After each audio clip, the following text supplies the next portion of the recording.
Banyak kan sahabat habis sholat duhur ba'diyah di masjid, qobliyah di masjid. Apa kata Nabi?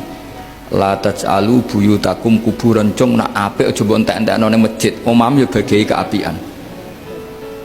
Rumah kamu jangan jadikan kuburan. Jadi sholat sunatnya di masjid, ba'diyahnya di masjid. Pulang-pulang tanya, "Mah, makannya di mana?" Terus marah-marah karena kurang disediakan makanan. Kan lucu kan? Di masjid qobliyah, ba'diyah, pulang-pulang tanya apa? Makanan. Tersinggung lagi kalau belum disediakan. Akhirnya apa? Anak-anak kita yang kecil kenangan melihat bapaknya itu apa? Bapak itu orang yang kalau dari masjid tanya makanan dan marah kalau tidak kesampaian. Coba kalau kamu datang dari masjid sholat, kenangan anak kamu apa? Bapak itu orang yang kalau datang dari pergi sholat. Sehingga kenangan anak-anak kita ini melihat kita sholat sujud di rumah. Sehingga Nabi membahasakan apa? Jangan jadikan rumah kamu sebagai kuburan, kasih jatah sholat. Sehingga ulama mengatakan jamaah itu paling baik itu di masjid untuk jamaah fardu. Untuk sholat sunat beberapa malah sebaiknya di rumah. Sehingga saya ini sebagai kiai ya sering bingung. Bingungnya kadang ada orang terlalu overacting, ingin masjidnya ramai sehat. Yang satu enggak. Saya ini sering dipamiti. Ya saya akhirnya bingung. Bingungnya ya barokahnya ngalim itu bingung. Kalau nggak ngalim malah nggak bingung. Karena ya sudah harus gitu. Sampai tak beritahu ya. Nabi awal ngendikan itu ju'ilat lanal ardu kulluha masjidan. Semua tanah Allah itu hakikatnya masjid. Apalagi ini rumah kita. Anak kita biar menyaksikan saat kita sujud, saat kita baca Quran, saat kita ngaji.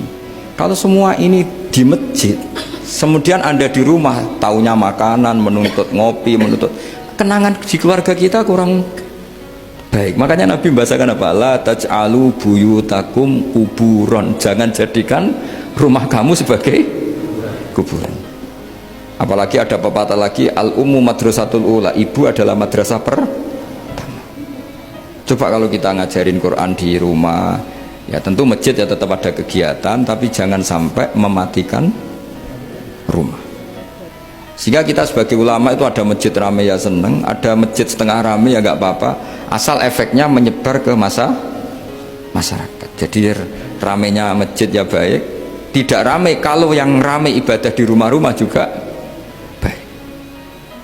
Maka dulu zaman Nabi Musa malah istilahnya waj'alu buyutakum qiblatan wa aqimus sholat. Jadikan rumah kamu sebagai kiblat, sebagai tempat ibadah. Coba kenangannya Nabi kalau sholat malam itu di rumah apa di masjid? Di rumah. Sehingga Aisyah punya kenangan sampai hatta waromat qodamau, sehingga kakinya Nabi bengkak. Dan Nabi alami saja. Kamu kira Nabi sholat punya kayak anak-anak sekarang kan yang ada ruang sholat? Ternyata hanya dipasang sajadah sama tasbih, nggak pernah dipakai. Kalau Nabi enggak, yang dipakai Sayyidah Aisyah itu ya tempat sholat. Sehingga kata Aisyah, Nabi itu sholat di tempat tidur saya. Kalau Nabi sedang berdiri, kakiku tak selonjorkan. Kalau Nabi sujud, kakiku tak ingkretkan.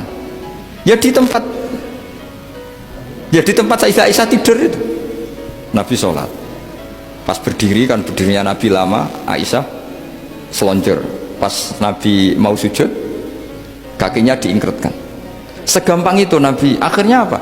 Kenangannya Aisyah sebagai istri itu doa-doa tahajud, doa-doa. Coba kalau Nabi tahajudnya di masjid, Sayyidah Aisyah tidak punya kenangan doa-doa apa? Tahajud. Sehingga kita harus ngikuti ngaji. Kalau nuruti teori ya, sholat itu ibadah. Sebaiknya kalau ibadah ya di tempat ibadah. Tidak seperti itu cara pandang. Kata Nabi, semua buminya Allah adalah saksi kita ketika ketemu Allah. Semakin saksi itu banyak, maka semakin baik. Maka kalau sholat sunat, kesunatannya itu pindah-pindah tempat. Tapi ya jangan terlalu habis di sini terus pakai mobil ke sana gitu. Iya, kalau pas di perempatan ada orang cantik nggak jadi diterusin nanti. Tapi ini sama saya cerita ya. Jadi di antara mengkaji Quran itu mengkaji cara Allah membuat khitab.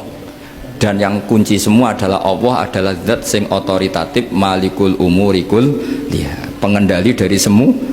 Maka kalau nyifati Allah ya tetap yaghfiru liman yasha wa yu'adzibu may yasha. Jangan pernah mengambil otoritasnya Allah Subhanahu wa taala.